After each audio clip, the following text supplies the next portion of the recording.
السلام عليكم ورحمة الله وبركاته متابعينا الكرام، أهلا وسهلا بكم. أتمنى أنكم تكونوا بخير وفي تمام الصحة والعافية. قبل ما نبدأ النشرة كلنا ندعو ونقول اللهم احفظ الدول العربية من الزلازل والفتن والأوبئة والأمراض. يا ريت الكل يكتب آمين في التعليقات لعلها تكون ساعة استجابة وتوبة ويستجيب الله لنا بإذن الله تعالى. وردنا منذ قليل زلزال قوي جدا بيضرب هذه المنطقة، وضرب زلزال بقوة 4.5 درجات على مقياس ريختر جزيرة رودس الشرقية اليونانية شرق بحر إيجا، ومفيش أي أنباء عن أضرار مادية أو بشرية. ومن جانبه صرح خبير الزلازل بأن الزلزال وقع في منطقة ذات نشاط زلزالي. معانا مجموعة هامة من عناوين الأخبار السريعة نسردها لكم. العثور على أب وأطفاله الخمسة داخل سيارة في ظروف غامضة، مقتولين في ظروف غامضة في ليبيا ووجدوا المسدس بيد الأب. ومعانا أيضا عاجل جدا، شخصين يصابوا بالتسمم بغاز أحادي أكسيد الكربون في الجزائر، امرأة وطفل. ولدينا أيضا مقتل شخصين بانفجار عبوة ناسفة في حلب شرق أو شمال سوريا.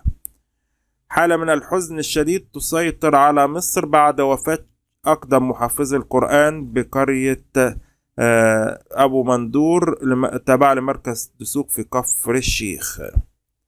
وكالة الأنباء الأردنية: سقوط طائرة مسيرة في العاصمة عمان مما تسبب في أضرار مادية لأحد المطاعم.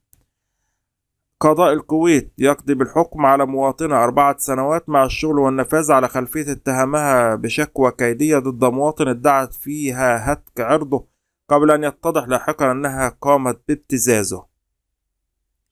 الرياض: تمكنت اللجنة الأمنية لمراقبة محال وبيع الملابس العسكرية بالرياض بإمارة منطقة الرياض من مصادرة عدد من الرتب والشعارات العسكرية المخالفة وإغلاق المحل. أعلنت الشرطة الفلبينية اليوم مصرع شخصين في وقوع انفجار بمصنع ألعاب نارية في إقليم بولاكان.